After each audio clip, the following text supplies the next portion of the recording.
It's so strange how you think your career is going to go somewhere. And I always kind of wanted to do TV, but it was because of that. Writing for free at the Huffington Post was what got me a job.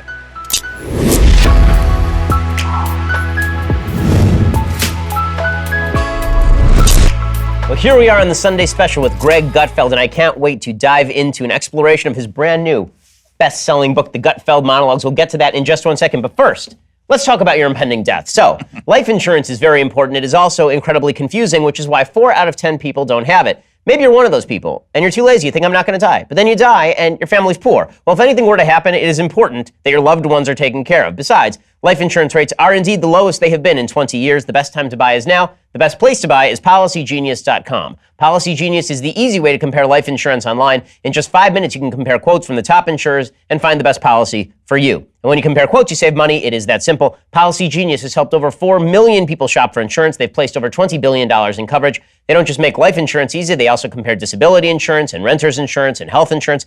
If you care about it, they cover it. So if you've been putting off getting life insurance, there's no reason to put it off any longer. Go to PolicyGenius.com, get quotes, apply in minutes. It is indeed that easy. You can do it right now while you're sitting here, and you should, because rates are their lowest in 20 years. Policy Genius is the easy way to compare and buy life insurance. Go check it out right now. I've used Policy Genius myself. I've explored it. It is easy. It is fun. Well, fun might be an overstatement, but it is worthwhile. Go check it out. PolicyGenius.com. That's PolicyGenius.com. Let them know that we sent you. All right, Greg, thanks so much for stopping by. Really appreciate it. My pleasure. Thanks for having me. Check out this book, folks. If you haven't checked out this book, it's because you're stupid. This book is already nearing the top of the bestseller list, the New York Times and the Wall Street Journal, The Gutfeld Monologues. It has many pictures of Greg Gutfeld on the cover. Do you notice it's glossy too? It's a book that is matte and gloss. Wow. I know. Mean, it just has all the qualities you want. Exactly. Well, you don't even have to read a book by its cover. Yes, exactly. It has all of the qualities I stole this from the Brady Bunch. So are these actual live photos from the set? Or no, we recreated them because I don't think we were allowed. So I said, just find me, sit me down, make me talk, and then that's what happened. So the book is really clever. For those who have not picked it up yet, what the book is it starts off with this long essay about President Trump's election that I want to get into with you in just a minute here. But it also goes through a bunch of your old monologues, and it has your sort of commentary on your old monologues, which is really, it's like the Talmud of Greg Gutfeld monologue. It's really great that way. And I think it's a useful exercise that I think, honestly, most pundits should do, because going back and looking at your old stuff and determining what was stupid and what was smart. It was hard. It was like, because I didn't remember a lot of the stuff that I said. I'm incredibly repetitive. So if you're on TV every single day, you don't really realize how repetitive you are, the same kind of jokes that you make. And I would go through and I go, God, some of these jokes are just so hacky. Like every time I would talk about a left winger, I would mention like a piercing or patchouli. I would just drive into that lane, and I'm going, I got it. So I decided in this book to call myself out. So there's like half of the book are the monologues, and the other half are just me saying, this is stupid, this is wrong. Ooh, you got it right here. It was like basically I'm heckling my own book, and but it's weird. I when I go back and I see what I've written, there's like 2,000 of them, so I picked like 200 out of there. But it's just interesting how there's a lot of the things kind of like foretold what we're going through now. The stuff about law and order. There's a chapter on law and order and terror. It's all about national security and security and fear in general that I kind of noticed a trend. And I want to talk to you a lot about the book. I want to start by laying out sort of your life story. How did you get here? Because a lot of people have seen you on The Five, obviously, and a lot of people know you from your work in a variety of media, including obviously in the book area. But how did you get here in the first place? How did you go from a guy who was writing comedy to a guy who's now on Fox News every day? It's really weird, because I wasn't a comedy writer. I started at the American Spectator as a staff assistant in the late '80s. But I was a fitness editor at Prevention Magazine, which was the world's largest health magazine. No longer exists. I jumped to Men's Health, and I became the editor of Men's Health. I was their creative director. So I'm a magazine guy. People think that I'm like a comedian, but I don't. I've never done stand-up. I never called myself one, because I think that if you're a comedian, has to perform. And I don't stand up in front of people, so I would never call myself that. And also, I have comedians on my show, and in deference to them and out of respect to what they do, of getting heckled and doing 5 sets a night, I'm not a comedian. So I was a writer. And from Men's Health, I went to Stuff Magazine in America and did that and got fired over something. And then you can look up that. It involves little people. And then they kicked me out, and I lived in LA for a while and became their director of brand development for Dennis Publishing. And then from there, I became editor-in-chief of Maxim UK in London. And that was when magazines were dying, and especially men's magazines. I hopped on that dying horse and drove it right into the ground. And then I was kind of like, not unemployed, but I got a contract to write a book about England. And I was living there, and I had been writing for. This is how I got here. This is the strangest thing. It has nothing to do with anything that I've done. It has to do with pure luck. Matt Labash, Weekly Standard, emails me and says, "Hey, Ariana Huffington, do you know her?" And I go, "Yeah, she's starting a blog with this other guy, Andrew Breitbart, and whatever." And they asked me to do it, and I can't. Crystal won't let me. Do you want to do it? And I go, yeah, sure. So I email Ariana, and she says, oh yeah, it's this thing, whatever. Write whatever you want. Of course, we don't pay you. And I'm in London, and I'm like 8 hours ahead? I can't remember, from California. So I just start writing stupid stuff. I wrote a recipe for lemon squares, and I wrote a lost and found thing for every name at the Huffington Post, like things that they've lost. And I would just send them, and I didn't realize that they showed up first because I was way ahead, and they got the most attention because I was not a liberal, I wasn't crazy, I wasn't progressive, and I was making fun of them. Mm-hmm. And that's how I met Breitbart, because Andrew would call me up and go, Greg, you can't say that. You can't say that. You can't say that about Ariana. And then 5 minutes later, he'd call me back and he goes, I apologize for saying that. Say whatever the hell you want. And we became fast friends, and I think he was the one who told the Fox people in LA about me. And those guys emailed one dude in London, and I met a guy for a drink at a bar, and the next thing you know, I was flown over to New York. I met John Moody, I met Roger Ailes, and it happened like that.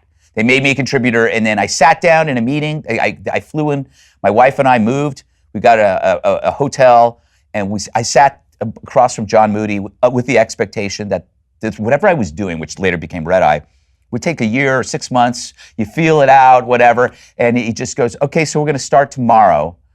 We're just going to do shows, all right? And they were like, do you have any friends, guests? And I'm like, what? And he goes, and it's like, and they go, and like they didn't have any staff. It was just me. And I'm like going, and he goes, yeah, just call some friends. We got to get a director. We got to get it. And I'm going, I'm having a panic attack, sitting in this office. And so I go like, holy crap. I call Bill Schultz. Bill Schultz was a features editor at Stuff magazine when I was there. And he was very funny. He's just not a TV, he's not TV ready. He's more like bar ready all the time. I grab him. And then this other dude, Andy Levy, was leaving me comments on the Huffington Post, my Huffington Post blog. I hired that. So this is the only time in history where you could get a job from a comment. Like nobody, like when you're doing comments on a blog, there's no hope for you, except for one time in the universe, somebody got a job. And so he got a TV gig. So it was Andy and Bill and me, and it was a terrible show for like 3 or 4 months. And then all of a sudden, you just kept doing it, and it got better, and all of a sudden it became this cult favorite, and we were introducing all kinds of people to the world. Breitbart was on, you were on, I had people like Andrew WK, Amy Schumer, Crowder, you name it, and it kind of took off. And then they gave me a chance on the 5. Initially on the 5, I was just going to be the fool, which was do a monologue at the end of the show, and that's it. And but I kind of said, no way, I'm going to talk about everything. And the 5 just took off, and that was amazing. And then I got the other show on Saturdays. It's a pretty amazing story, and I should say that I actually followed from afar what was going on with you, because I was working with Andrew at the time a little bit, and I was like, yeah, there's this guy Gutfeld, you definitely need to read all his stuff, it's amazing, and I just recommended him for this job, and so it was cool. It's cool hearing the first person story, because I always heard the third person story. Yeah, it was nuts, and I mean, the stuff, him and I would go back and forth writing the most outlandish stuff, and it was weird. It was like, it's so strange how you think your career is going to go somewhere. And I always kind of wanted to do TV, but it was because of that. Writing for free at the Huffington Post was what got me a job. And Matt Labash reading a blog called The Black Table, which was AJ Dulario and Will Leach. I don't know if you remember those names. They ended up at Gawker. But that was an interview they did with me that Labash saw. And I guess what's weird is that none of my prior work experience mattered. It was just writing for free was what did it. So what shaped your politics? Because obviously people think of you as like the funny guy first, but you have a pretty strong political point of view. So how did you get where you are politically? I was in high school. I was naturally a liberal. I went to Sarah High School in San Mateo, all boys school, and you could get extra credit for doing certain things in certain classes. And one of them was campaigning for the nuclear freeze. So I was into. I did that. You get signatures for that, and I don't know if anybody remembers that. I think it was Alan Cranston was behind it, but it was to ban like ban any kind of nuclear arms from California. That's what it was. Typical California thing.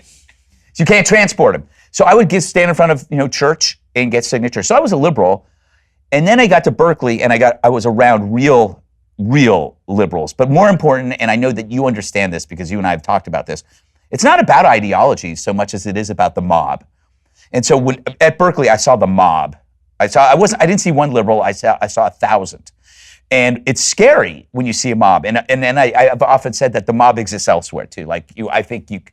We've noticed it in this 2016 election when you felt like there was this overpowering, Trumpist thing. And that kind of made me like a whoa. Like if you say something on the internet, you get this swarm. And I realized maybe it was 4 people. That's what me and Dana always talking about. It's like, it really was bots and 4 people. That's what it was. But it's amazing. But so I think my politics are shaped by the mob. If I sense that there's this weird imitation behavior going on, it kind of freaks me out a little bit. And I think it freaks out most people, but it just drove me out of the left and it kind of drove me out of the right into more of a libertarian phase. But you even have a little bit of that in libertarianism. Anywhere, any place that there's a bunch of people who want you to believe in something. But I think I'm more like a Reason magazine type political person. I think that what you say about most people thinking individually, I wish that were true. I'm going to fight you on that. I think that it's actually what I found more and this has been the great disappointment to me of my life over the past 5-6 years, is the extent to which people will follow an institution so long as they think the institution is important. That's true whether you're talking about Penn State football or whether you're talking about a political party. People just feel the necessity to defend any institution, especially if they feel the institution is threatened from the outside by another institution. And that's what I think is scary about politics right now. Yeah, politics is team sport. It really is. And you wear the colors and if somebody... It's weird. I think the left started this. I'm going to say, I know it's petty, but I think they started it with the old Krauthammer observation, who said that, when you're right, you think they're wrong, but the left think you're evil. No question. So that's how the Raiders look at the 49ers and the Mets look at the Yankees. You are evil. You're not just wrong. You are evil, and I'll kick your ass, outside of the game. And that's happened. People get in massive fights over grown men, millionaires who don't even know you exist. And in a way, that's a lot like politics. These are grown men, millionaires who don't know you exist. But I guess I lost my train of thought here. Where was I going? Just about the tribalism. So the tribalism is something that it's making it so that people can't be friends with each other. And I think that began with the left because it became personal. Like politics is personal among the left. But for conservatives, you have other things going on, right? If you're religious, you have that, and that's actually a larger part of your life. Family, and liberals have families, but it always is, if you're an activist, the personal is political. And so they turn that on, you are evil. Well, it seems to me that you have to build a sense of community around something. And if you're a religious person, like if you ask me what's my community, my community would probably be the Orthodox Jewish community in which I live, right? Because if, God forbid, I lost all my money tomorrow, the people who I'd be going to for charity are those folks. But if you're on the left, where's the sense of community coming from, except from this shared sense of politics? Yeah. My community is the unicorn community. That's like, I've noticed that people into unicorns are like, they cut across all, like I can have leftists who can't stand me, but they go, he's the unicorn guy. So it's like just a very strange thing with that. But it is true. People want communities. The issue is though, like people are too close to the fire. Whether you're like the never Trumper and the always Trumper can be interchangeable because they're just too close to the fire. The only thing, and we're talking about Andrew Breitbart, the only way out of that is humor. Is like, we talked about, you and I talked about this a while ago on my podcast, that like, no matter how Breitbart would feel about Trump, he would find it hilarious. No question. And I feel that way about my mother too. My mom probably would have started off with the debates. And she would go, oh, she'd probably call me up because she died 5 years ago, 4 years. She'd be like, oh, I can't believe what this guy is saying. Oh, so did you? And then every day it would become, did you hear what he said? And she'd be chuckling. And that's how I think he worked on a lot of people. It was like, it was just entertaining and it was funny if you didn't take it seriously. And I think that's the key. People are taking this too seriously. And when you talked about your community, that prevents you from taking it too seriously because you have a community that offers you more. Mm-hmm. And and also I see this, I have to check myself. I'm married, I don't have kids. I could easily just get full bore and think about this crap all the time. I could think about it. I could lie awake in the middle of the night and think about what am I going to say. And I realize it's really important to, like, my wife is not political, and she'll just say, "Stop it. It's nothing. It's stupid." She just pokes a hole in it, and then I'm going, You're right. And go out, hang out with people, I love music, I do that stuff. But I think the distance from this is really, really important. And that's what I'm already thinking about my next book. It ain't gonna be about politics. I don't know what, I might be about the Brady Bunch. Well, that'd be fun. It'll be ready. Okay, before we go any further, I first have to talk about your online security. So with all the recent news about online security breaches, it's pretty hard not to worry about where your data is going or where my data is going. Making an online purchase, simply accessing your email, it could put your private information at risk. You are being tracked online by social media sites. Sorry to tell you about this. Marketing companies, your mobile or your internet provider, not only can they record your browsing history, they're often selling it to other corporations who want to profit from your information, which is why everything's free online. That's why I decided to take back my privacy by using ExpressVPN. ExpressVPN has easy-to-use apps. They run seamlessly in the background of your computer, phone, and tablet. Turning on ExpressVPN protection, it only takes one click, and then ExpressVPN secures and anonymizes your internet browsing by encrypting your data, hiding your public IP address. Protecting yourself with ExpressVPN, it costs less than $7 a month. ExpressVPN is indeed rated the #1 VPN service by TechRadar. It comes with a 30-day money-back guarantee. So, if you ever use public Wi-Fi, you want to keep hackers and spies from seeing your data, ExpressVPN is for you. If you don't want to hand over your online history to internet providers or data resellers, ExpressVPN is the answer. Protect that online activity today. Find out how you can get 3 months for free at expressvpn.com/Ben. That's expressvpn.com/Ben for 3 months free with a 1-year package. Visit expressvpn.com/Ben to learn more. Okay, so I promised before we sat down that we were going to talk a lot about your book. So now I want to talk a lot about your book. So. Sure.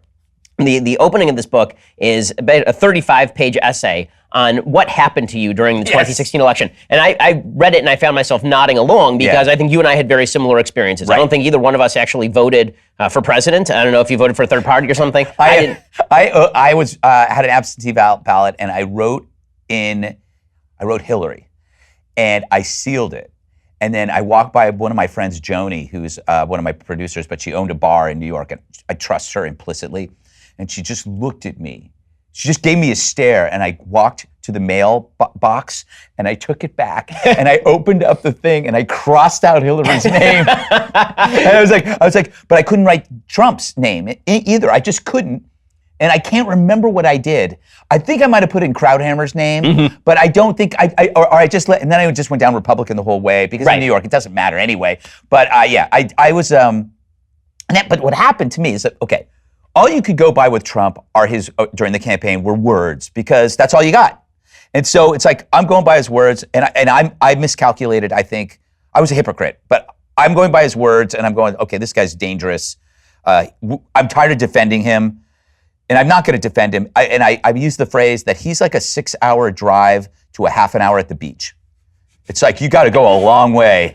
And then all of a sudden you get there and he's just like, he screws up, but he says it crudely or whatever. And so, but once he became president, then you could focus, you don't have to focus on the words anymore. You could focus on the deeds.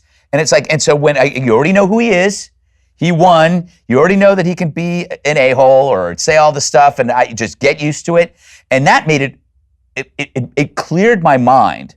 And I could see what he was doing and I go, okay, that's pretty good. Like the climate change thing was amazing to me. I've been pulling out of that accord was like, okay, if that's the only thing he ever did, I'm all right with it because that whole thing pisses me off. I thought it was $100 trillion we were never going to see again, and then you saw other things, the deregulation. There's a lot of the North Korea stuff I find really, really powerful, even though we don't know what's going on. I still thought it was audacious. Like Obama always used the phrase audacious. That was audacious, not sneaking the Iran deal. This was audacious. But anyway, so that was how I shifted And the other thing is, I talked about me being a hypocrite, was that I was going after him for doing what I do on the 5. And I think he watched a lot of Fox News, and he doesn't give a single F. And he gets up there and he says what he wants. And I'm going like, you know what, if I ran for president, would I change or would I be me? And he was just being himself, and he's cracking jokes, and he's transformed the context from a campaign event or a debate to a roast. And that's when I saw that was like a minor epiphany for me, that I go, okay, he's reworking the rules in the environment. So like, I gave him a total crap for the John McCain line. And then I realized that it was a joke, and that it was a joke in its own horrible absurdity. Yeah, heroes don't get caught. It's like it's so horrible that it's obviously not true. And that it was a Chris Rock joke from I don't know how long ago. And even, I think Trump had said it after Chris Rock years ago. Like 99. So, so it was something around there. And so that was like going, okay, now that I had to recalibrate how I look at these things, it became much easier for me. But I wasn't going to explain them. I coined the phrase Trump-splaining during the campaign, because I'm going like, I have other options. I don't need to explain this guy. I like Rubio, and I like this guy or whatever. But once he became president, I had to start explaining him because he was my president. 2 things happened. 2 revelations. One, I was talking to Rick Grenell, but it was before the show, and I said the same thing I said to you. I go, I don't want a leader that I have to keep explaining. And he goes, well, then why did you run, Greg?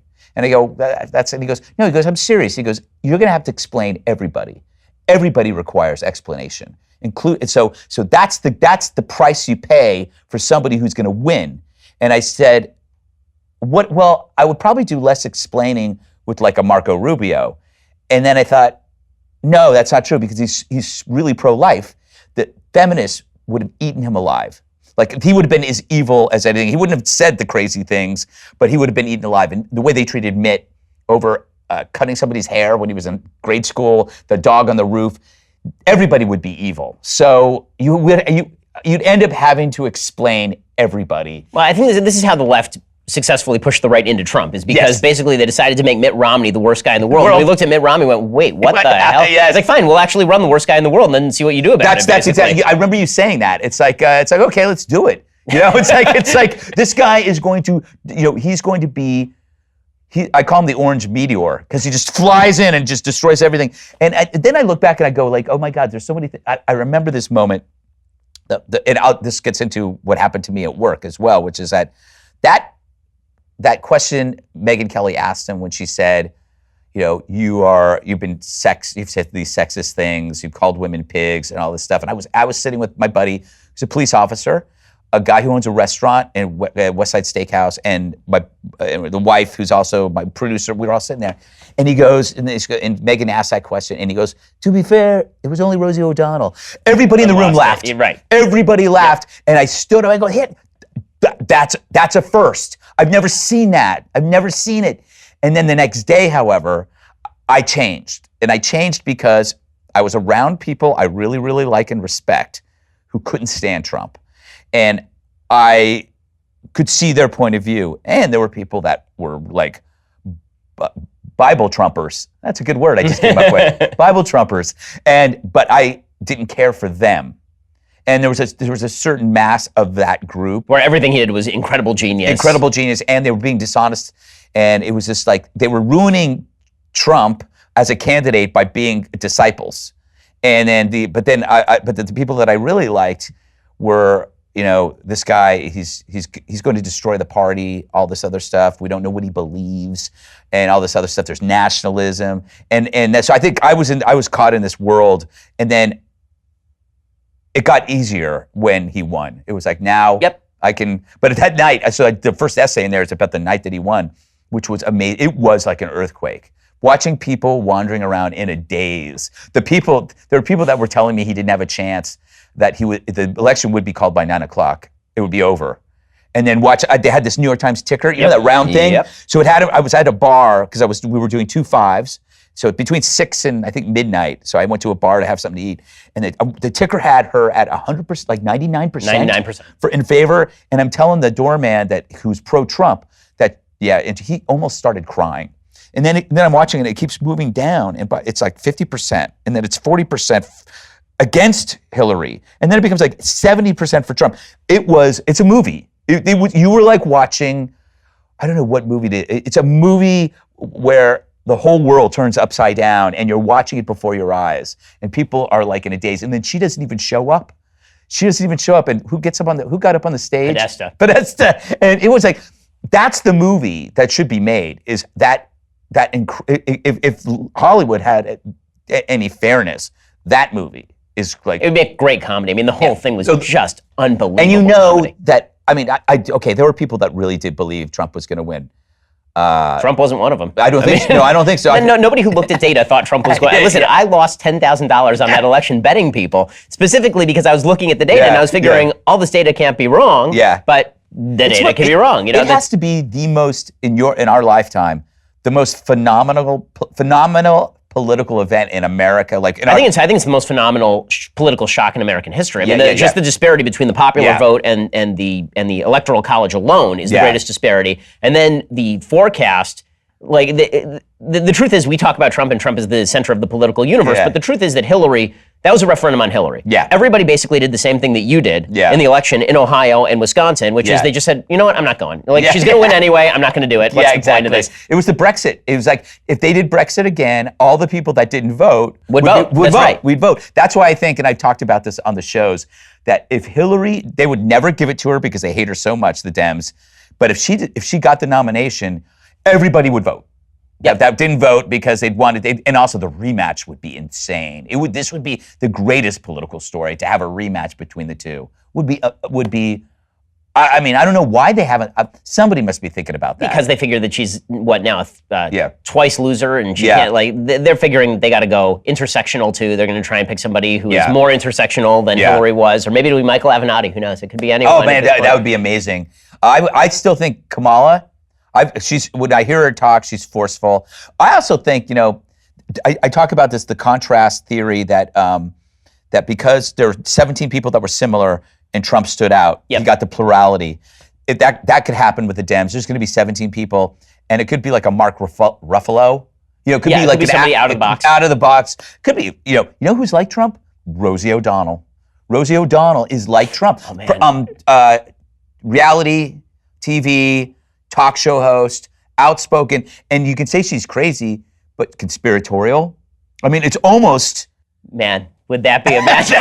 America deserves Don't even this. open your mouth, Greg. Just stop this. We cannot survive this. This is, you just open your mouth to this, and it's going to be reality now. We're going to look back at this tape, and it's going to be... I feel like it could happen. Listen, I think when people joke about Avenatti, I'm not sure it's such a joke. No, because he's considered like the most anti-Trump person in the world. Yeah. And he's got this whole I'm a pugnacious fighter routine going. Yeah. And so... Avenatti Daniels on the other side. I mean, it's all madness. I do want to ask you though, in that essay, when you talk specifically about your perception of Trump change, because you said if I were running, what would it look like? Yeah.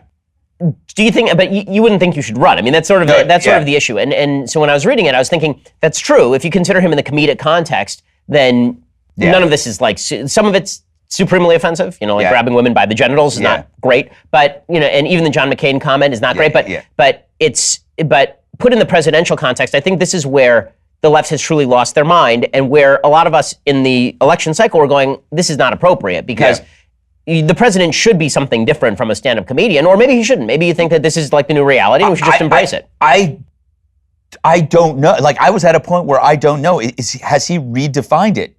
Has he changed it? So that you can wish that you wanted a Jeb, but that wish isn't coming true anymore. In fact, I don't know if there is any going back. Like, if he's gonna run for re-election in 2020, and he's up against Liz Warren, and he's gonna drag her down into the mud. Yeah, and he's gonna run circles around her. He's gonna have the 23andMe? Is that what it's called? Yeah. He's gonna have that. He's gonna shake that around.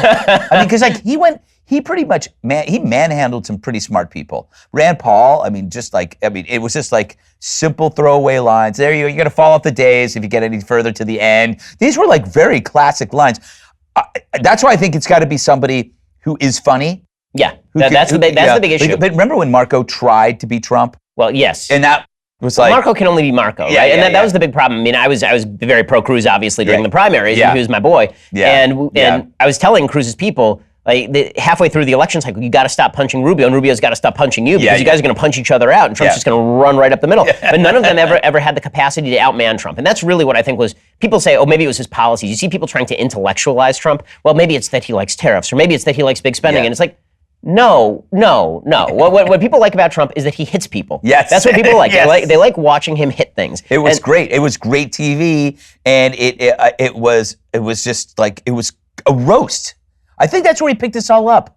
When he did he did a Comedy Central roast where he was, I think that's where he got it. And I think when they did the White House Correspondents' Dinner and they roasted him, he was like, you know what, screw these people. I'm gonna do this right back to them. Yeah, exactly. Okay, I want to talk to you a little bit more about possible 2020 matchups and some more about your book, The Gutfeld Monologues. But first, let's talk about your sleep quality. There is nobody on the planet like you, so why would you buy a generic mattress built for everyone else? Helix Sleep built a sleep quiz. It takes 2 minutes to complete. They use the answers to match your body type and sleep preferences to the perfect mattress, whether you're a side sleeper or you're a hot sleeper, you like a plush or firm bed. With Helix, there is no more guessing, no more confusion. Just go to helixsleep.com/BenGuest, because I have a guest. Take their 2-minute sleep quiz. They will match you to a mattress that will give you the best sleep of your life. For couples, Helix can even split that mattress down the middle, and they can provide individual support needs and feels preferences for each side. They have a 10-year warranty. You get to try it out for 100 nights risk-free, so you really have nothing to lose. Go check it out right now. Helix is offering up to $125 off all mattress orders. That's $125 off at helixsleep.com/BenGuest. Again, because I have a guest, that's helixsleep.com/BenGuest for $125 off your mattress order. I have one of these mattresses in my house. It comes in the mail. You unwrap it. It inflates right in front of you. You pop it on the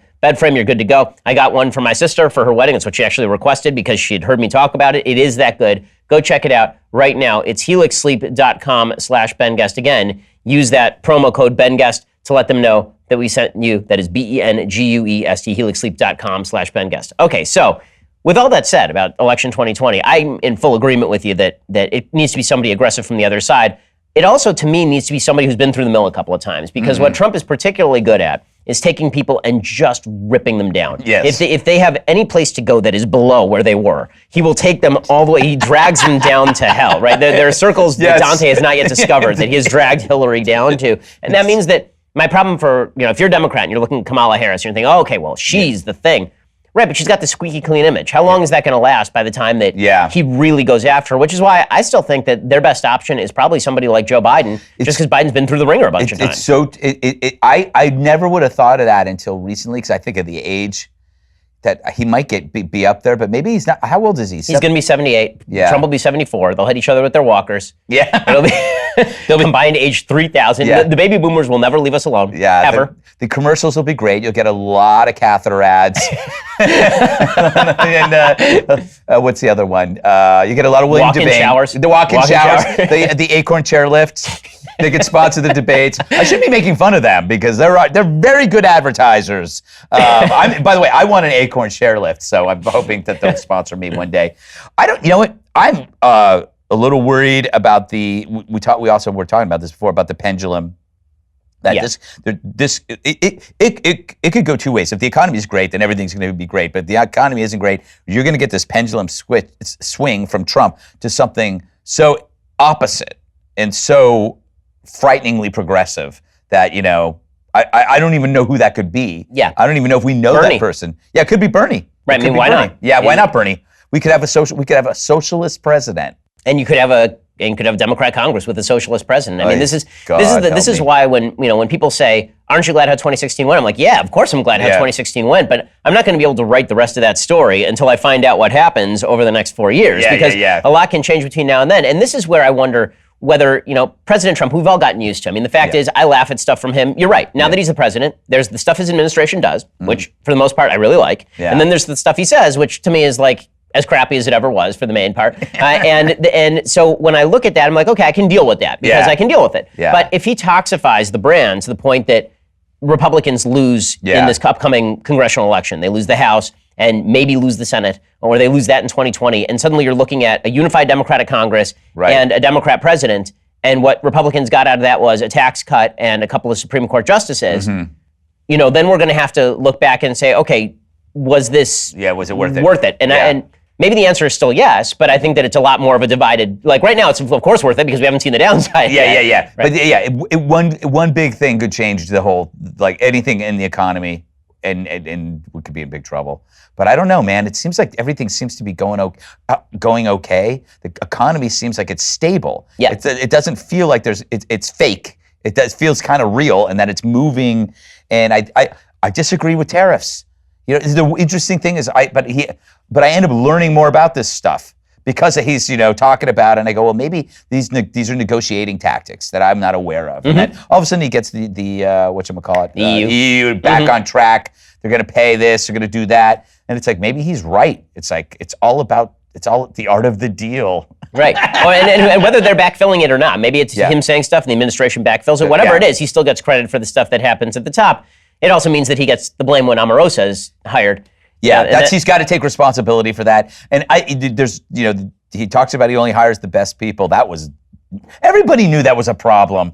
Everybody. He hired Mike Flynn, Steve Bannon, Rex Tillerson, and Omarosa. Yeah. I think it's fair to say he does not initially hire the best people. I like Tillerson though, right? Was he okay? I wasn't can't remember. A Tillerson fan. It was so far away. Trump had him fired on the toilet. Right, that's right. Right, do you remember that? Like, Trump, yes. This is the deep dark truth about President Trump is the guy actually doesn't like firing people. Yeah. I think deep down, actually, he wants to be liked. Yeah. And so he actually has to have his subordinates fire people, right? Yeah. So there's that tape that came out of Kelly firing Omarosa, and then Omarosa calling up Trump. He's like, I don't know, it's going. Yeah. But I've done that.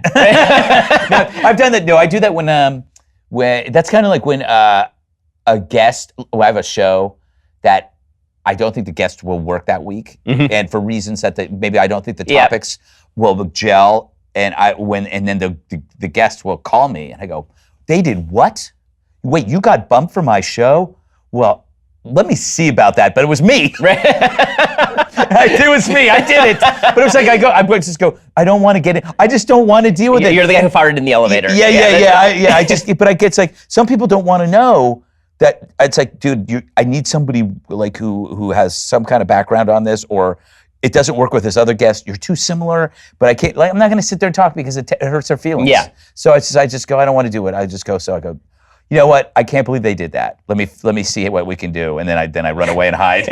So here's a question for you. You know, what should we take seriously and what shouldn't we? Because you say that you sort of recast President Trump and you recast politics through this lens of maybe I just shouldn't take it all that much that seriously. And when you take it as comedy, it's freaking amazing. Yeah, comedy. It is. It's so good. And this is why the left can't handle Trump, because they're taking everything so seriously. Yeah. And then if you're on the right, it's so funny. And the fact that they're taking it so seriously basically turns them into the school marm while this hysterical comedy is going on right in front of you. Yeah. When should we take it seriously and when should we not take it seriously? It's a really good question because, I'm thinking about the tweeting. The tweeting doesn't bother me. That doesn't bother me. I'm trying to think if there's anything that I'm truly worried about. He's a pacifist. Don't you think that? Like, that he just wants to avoid war at all costs? Yes, yeah. And so it's like, I don't think he's going to put us. I don't think he's going to pull like a Clinton and go like, I got to distract you with a war. No, I think he's a pacifist punctuated by points of rage. Yes. Like he doesn't want to get into a conflict, but if you prick his pride a little bit, it's like, I will fire a missile into Syria and it will that. That's what I'm. Yeah, but I just feel like. I mean, maybe he has a blind spot with certain things. I mean the race issue, for example. Yeah. People are taking that very seriously from the left, obviously. The rallies. Okay, you know what? I have rally fatigue because now he's that band that does the greatest hits wherever they go, and you see him at the fairgrounds. America. If a band like that goes up and they have like the Horse with No Name or whatever the song is, and so he does these. He's not introducing anything really new into these things. And I think sometimes I go like, I think that I'm getting tired of that. And I do think that he doesn't have to keep pricking some of these things. Like the NFL kneeling. Yeah, it's like, I say this on the 5 because I said he can meet with Kim Jong-un, he can meet with Putin. Make it a standing invitation to be. I mean, I would never have said this before about BLM, but I would now if you could find like the Hawk Newsoms, and then the players. And have a meeting. And if they say no, maybe one will say yes, but say, I have a standing offer. I want to talk to you about this. I want you to persuade me. What am I not seeing about this? And that would be interesting for him to do. I think it would be a great thing. He's talking about prison reform. He can talk about this. But I think they don't want to meet with him now. Right. Well, I mean, that's what's kept him both right-wing, but it also, you're right, it has kept him, the president for a lot of people who love him, but a lot of the people who really don't like him don't see him as their president. And he does have the capacity to cross, especially because he is very good interpersonally. I mean, from everything that I've heard, you know him personally a little bit. Yeah. I've heard that like one-on-one, he's actually pretty terrific. He's incredibly charming, and I'm sure he gets along with everybody he insults, like whether it's Pelosi or even the Clintons. I'm sure him and Bill laugh it up about God knows what. You know, they have shared experiences.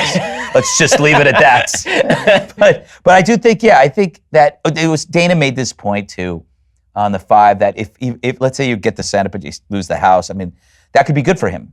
Yeah. You know, they try to impeach him. Yeah. He gets the backlash. Yeah. And but maybe he'll work a little bit, you know, with them. I don't know. But I think he tried to work with. I mean, he tried to work on the immigration thing. He was giving up a lot, I thought. Yeah, he was. And they still said no. Right, exactly. Because they did want to give him the wall. That's exactly right. Yeah. But, so I had 3 concerns with President Trump before he was elected, and some of them have been alleviated. So my 3 concerns were policy, because who the hell knew? Yeah. And then his policy's been pretty good, as we've discussed. Yeah. And then there was the problem of him toxifying the brand, which is still, I think, on the table. And then the third problem was sort of the soul suck of the Republican Party, the idea that people are going to back anything, no matter what he said or did. And I think that's been sort of half true, meaning that there's still people in the Republican Party who look at his trade policy and they're like, nah, no. But you know, look at kind of polls of there's a difference between, I would say, the kind of people who do this professionally and the people who are in the sort of political class, and then the rest of the Republican base, which does, I think, follow him almost lockstep on a lot of these issues. Yeah. Where are you on those particular worries? Because I'm still, when I think of like what I think is funny and what I think is not funny, the stuff I think is funny is the stuff where he's just mouthing off and it's on Twitter and he's just mouthing off. But the stuff that I worry about is the sort of toxification of brand or the division of Americans along lines where they didn't have to be divided. So initially, to take the NFL example, I was like, he's right, obviously. Like, don't kneel for the anthem. What is this nonsense? And of course, he's correct. But then you watch the polls, and it turns out that 75% of Americans didn't like the kneeling. And then he says something, and now only 60% of Americans don't like the kneeling. It's like he wins because he's still got 60%. But 15% just dropped in terms of the kneeling. It was the way he does it, the sons of bitches. That was like, and I Tyrus is on my show, and he is somebody I implicitly trust, and that really bugs him. It's like, why do you have to do this? It's like, you know, these are guys who have legitimate feelings and grievances, and they're not sons of bitches. So I think that's a misstep. But this is the rally Trump where he gets up there and he just goes off, and it's like that's the thing that I'm getting tired of. But he's now a traveling comedian who's fell in love with the audience. I think that's what Norm Macdonald described him, is that he loves the sound. It's wonderful. People are laughing, and it's like, so he ends up he's a performer. He's a performer, and he says these things, and that's kind of like that change that harms, I guess, the brand. But who knows, man? Maybe the brand needed a kick in the pants, you know. And the other thing, there is a brand called Winning. And that's like, you know, I sounded like Charlie Sheen there. Sorry. Erase, reset. But people are just like, maybe they're going like, he won. It's like, like the Ann Coulter model. Right. Which is like, okay, you want to just keep losing with McCain, keep losing with Mitt Romney. This guy won. Well, this was the part. Remember she said the old abortion, remember the abortion line? Right. Yeah. He performed abortions in the White House so long as this is, I think that this is the part about Trump that's really fascinating, and also you wonder whether there could be somebody who takes the benefits of Trump but without the drawbacks. Meaning that what Trump is really good at is as we've said, he's a great puncher. He likes punching things. As I said, the entire election cycle, he's a hammer in search of a nail. Sometimes he gets a nail and it's really satisfying. Yeah. Sometimes he gets a baby and it's really unsatisfying. But could there be somebody who actually knows how to knife fight without all the baggage? Because the way that the baggage is excused by a lot of folks on our side is we go, well, you know, but he has to do that to win. Yeah. And I wonder whether it's a package deal or whether somebody who actually knew how to knife fight but also wasn't all of this would actually be of benefit to the party. Maybe it may be too early to ask that question. We'll find out in 2020 and 2024. Or, you know what could happen? The Democrats could win by doing, we need a break. Right. We need a break. Back to normalcy. We're going to just give you the most comfortable pajamas you could imagine. So Biden is comfortable pajamas, and then you have a VP that's also a comfortable sweater. So it's like centrist, likable, and it's like, you know what? Yeah, we're gonna have debates. Let him beat us up, but we're just gonna be like Biden Mansion or something. Yeah. We're gonna just relax and get through this. because America is exhausted. It's like Trump was 4 years at the amusement park, and you now just want to go to a spa and detox. I think there's some truth to that, because if you look at how people are dealing with Trump, it's basically like everything's great. Like I was at a restaurant with David Mamet down in Santa Barbara. Drop that name, pick it right back up. But David Mamet, but give him my best. Yeah. I have a great David Mamet do you story. really? Okay. Oh yes. Should we save it for another time? It's a little embarrassing for me. It's embarrassing for me. So it actually is a good story. Okay, tell David Mamet's story then. I mean, you can't push it like that. I asked him to be on my show, and he's a really good man. He called me personally. And he goes, hi, this is David Mamet. And I'm like, whoa, this has got to be 5 years ago for Red Eye. And he goes, I'm not going to be on your show. I just want to let you know why. And I go, okay. And he goes, do you remember when Andrew Breitbart and you were co-hosting or hosting for Dennis Miller's show a couple years ago? Maybe it was like 2008. And I go, oh, yeah. I think Breitbart was hosting and I was a guest. Yeah, and I guess you were talking about my book, the Mamet book that came out, The Secret Knowledge or whatever. Right. And he goes, do you remember the comments you made about my wife's acting? And all of a sudden, I felt this flush of like absolute, it was shame, total shame that no one's ever done this to me before. And he goes, I go, yes, I do.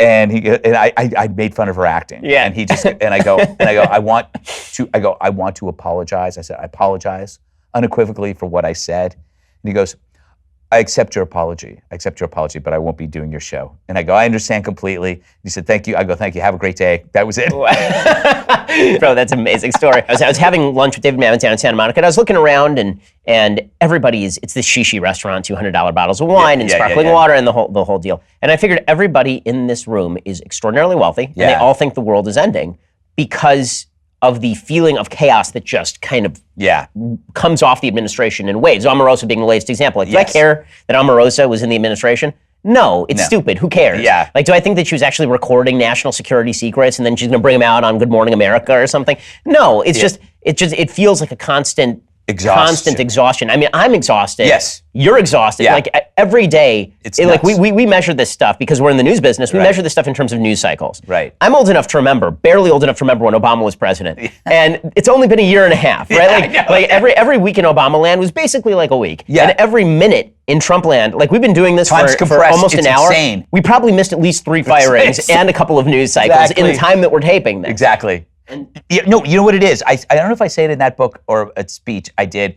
It's like he's removed time, so everything happens at once. It's like time is for a reason, you know? So you can have your breakfast, your lunch, and your dinner, but Trump has made it so that breakfast, lunch, and dinner happens at once. Everything's happening at once. Without time, it would be all simultaneous chaos. And sometimes you'll wake up and you'll go, that's why the Twitter trends are not a good thing to look at, because you think the world's ending. It'll be like Trump, Omarosa, something else, Trump, and it's like the world's ending. And then you find out it's all nothing. Right, then you turn off Twitter and it's like, oh, it's a nice day outside. It's a nice day. It does feel like that. And I do think the one thing that could either save or threaten the country is the fact that both sides are ping-ponging off each other so hard right now that it makes the left totally crazy. And this is driving them not to nominate the comfortable pajamas, right? It is driving them toward the intersectional politics. In your book, you talk a lot about the identity politics, and you've been, talking about this for years in your monologues about the identity politics of the left. Do you think that the left is in any mood to move away from that, or do you think they're just going to keep doubling down on this I think stuff? they have no choice but to keep going. I mean, look, I think the right choice is to abandon it. And you see that with, you see Bill Clinton said as much. But I don't know, man. They got a lot of power. They got the loudest voices. And that oppressor versus oppressed ideology it's a cult. It's a brainwash. You can't see out of it. Once you put that filter on, everybody's an oppressor. But sooner or later they're going to turn on each other, I think. But I don't know how they get out of it. Maybe they won't. I think that it's interesting. I talked to some folks on the left, just as you do, and I was talking to one gal who I'm friends with, Jane Coaston, over at Vox, and we were discussing the fact that she is very ensconced in the context. She's constantly talking about the context, right? So when you look at what Trump says, you have to take it for the context. Or when you look at Sarah Jeong at the New York Times saying racist things, it's not really racist because you have to look at the context. Right. And I kept saying to her is that, in my view, yes, historical context matters, of course. And yes, we have to look at how group dynamics work and all that. But that's like 15 to 20% of the story in America. The other 85, 80% of what you do in America is basically you making individual decisions. Right. But it's a very comfortable place to be, and I think both sides are falling into this, that we have stopped thinking about the individual decisions we make, and now we're looking to politics to solve all of our problems. Right. And that's actually creating this reactionary cycle where on the right, it's like, well, my town is going away because of the freaking Chinese and Mexicans. And on the other side, it's, well, my town is being threatened by these alt-right Nazi goons who are running the police departments. No, it is now, it's two camps. But then you said something about nice weather. It's an interest, you can choose to step away, and it's gone. I find that it's gone. I find that social media has exasperated all of this stuff. Or is it exacerbated? Exacerbated or exasperated. But if I step out of it, it's great. The only thing is if you can step out of it, but it comes for you. So you end up you'll be doing stuff with your kids or something, but you can't turn that thing off when it comes after you. I think that's my next book. I'm doing something. I'm writing about like how do you solve these ritualistic crucifixions? You know what I mean? That happened. Oh yeah, it's insane. And I think that's that's where it keeps going. Like it's not just their side and our side. It's I'm getting this person and I'm pulling this person out and destroying that person. That's what it is now. It makes people feel so it's the scalping, and it feels great. And I've written about this. You got to resist the mob, even if you don't like Joy Reid. Like I swear, if we wanted to, we could have gotten her to lose her. But we didn't. As conservatives, we just said, you know what? She said these awful things. But if it was you, if it was me, we would have been gone. No question. You know, no question. She get like I defended Joy Behar when she said this stuff about Christians, I think. Yep. On The View, and she had to apologize. I defended her. I was like one of the few people because I'm like going like, you got to stop. We have to be the leaders. If we're the winners, we have to lead. Right. I mean, I do think that we have to set up a feeling on the left that if they continue this, that there will be consequences. Yeah. But by the same token, it's hard to balance that with, let's not destroy people just because we can. And the fact is that we now live in this, you're exactly right. I mean, I remember, it was probably 3 weeks ago now where that actor-director Mark Duplass just tweeted out something nice about me, and suddenly he was deleting it and apologizing in this Maoist fashion. The worst. And then James Gunn jumped in, and then I destroyed half the MCU by literally sitting here doing nothing, right? I was just sitting here doing nothing. Yes. And suddenly James Gunn loses his job. And I thought to myself, like, if this stuff doesn't stop, then, like, the internet is bleeding into real life. The social media are bleeding into regular life. I used to think, and it's a depressing thought when you spend your life in politics and doing political commentary, trying to inform people. I used to think that the future of the country lay in the informed 40%. There are 40% of the American public who are into politics and very informed and following the news.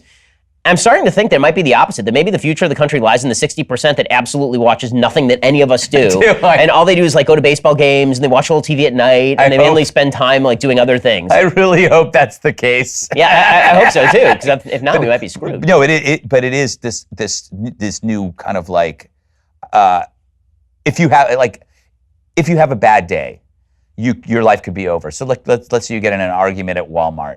Somebody films that. Yep. You could have like I said this a couple weeks ago on the 5 that if this social media stuff was around with my parents, my mom would have been a meme.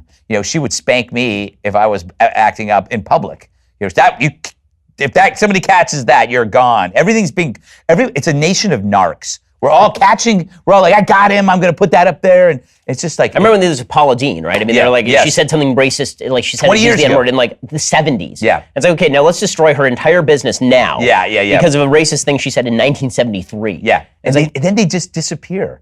Like people they're vanished. She's vanished. Yep. There's a few other people too. I mean, that you just go, where do they go? Is there an island where you are? And can people come back? Right. Can Louis C.K. come back? I think he should, by the way. Yeah. I think Louis, I'm one of these people who I think Louis C.K. should come back. Yeah, he didn't, what he did was bad. Yeah. But it's not like the guy was, trying to portray an image of himself like he's a priest or something. He talked about this stuff. Right, he talked about this stuff. Yeah. And, once he's done his time and done his repentance, it seems to me that he should be able to, he didn't actually rape anybody. Yeah. He did some really bad stuff. Yeah. But that's not rape. And I think that we also have no gradations, right? Yeah. Even for me saying that he did bad stuff, but it's not rape, I'll get destroyed for that. Because all of these things are rape. Everything is equivalent to the worst. Even when you ask for a spectrum, people will see that as dismissive. Right. It's like, I just want to, like, because they say, no, there's no spectrum. That is bad. That is, and it's just yeah, bad. Yeah. Unless it's like an Asian person saying bad things about white people, then of course it's not bad at all. And once you divide it into this dichotomy of good versus bad, as opposed to here's a spectrum of bad, right? There's like anti-black racism, which has historical connotations that are really bad,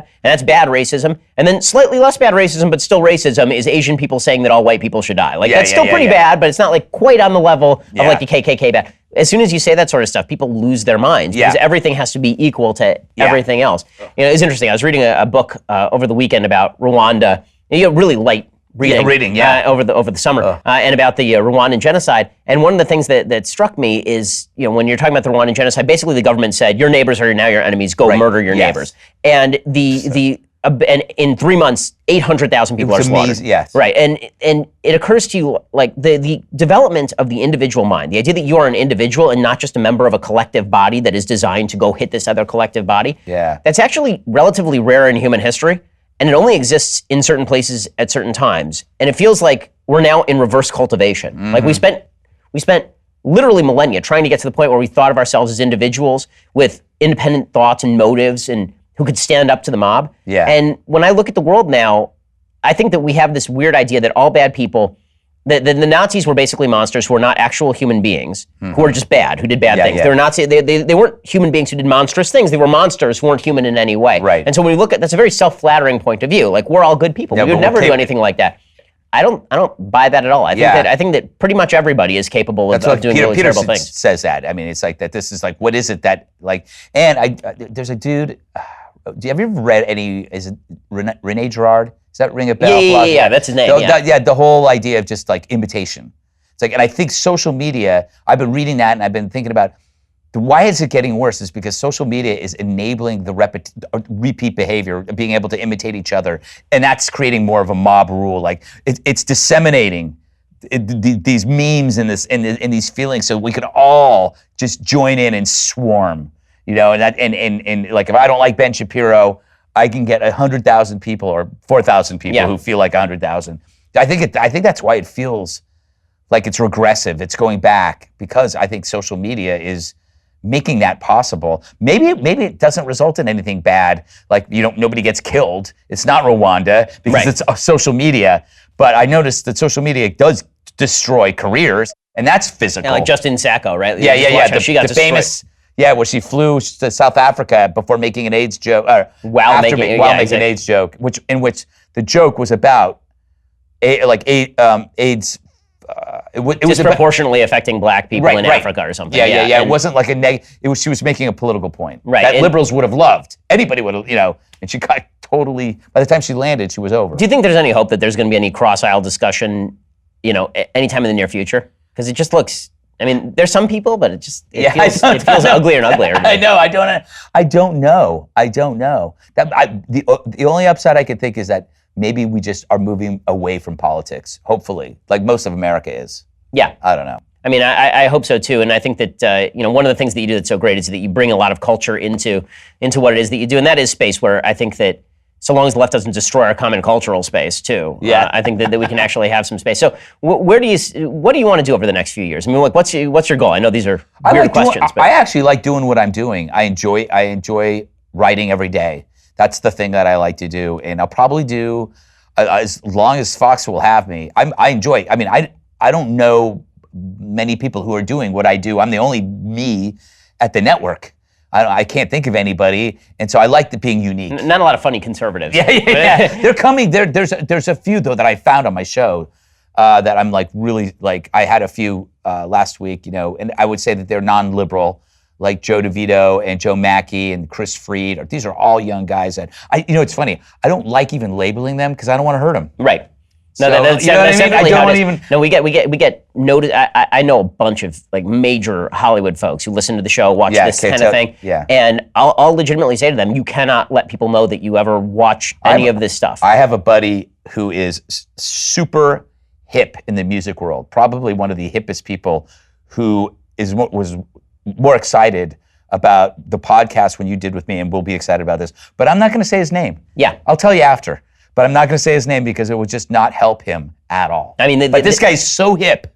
He's like, if people found out about it, Pitchfork would be, Pitchfork Media would freak out. Oh yeah, no question. I mean, the list of people who have actually been to the offices who we will not take pictures of because we'll say to that, like, this was Duplass's mistake. He came in. I told him, dude, don't let people know that you were here. Yeah. He did, and he got destroyed, right? That's how bad it is. But I think that hopefully there will be a rational middle that, and not even in terms of political viewpoint, but just a rational middle where people can actually have these discussions again. That will be very helpful. The podcast movement is where it's at. I really do, and I talk. We're going to start doing some stuff at Fox, this Fox Nation. The Fox Nation stuff. Yeah, you going to podcast on that? Yeah, I think so. I haven't already. Right. So I'll probably do another thing. But it really, I think that the idea of these longer form conversations are really, really helpful. I mean, between you, obviously you and Rogan's and great. Dave Rubin and Sam Harris. I love Scott Adams' Periscopes in the morning, and I watch because he's a wild dude. He is. He's something else. We're gonna get him on here. He's easy kick. And I'm seeing him tomorrow, where he's gonna be interviewing me in San Francisco,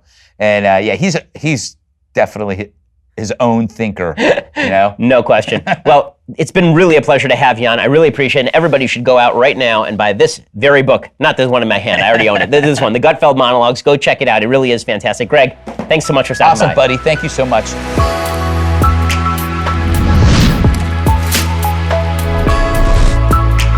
The Ben Shapiro Show's Sunday Special was produced by Jonathan Hay, executive producer Jeremy Boring, associate producers Mathis Glover and Austin Stevens, edited by Alex Zingaro. Audio is mixed by Mike Coromina. Hair and makeup is by Jesua Alvera, and title graphics by Cynthia Angulo. The Ben Shapiro Show's Sunday Special is a Daily Wire Forward Publishing production. Copyright Forward Publishing 2018.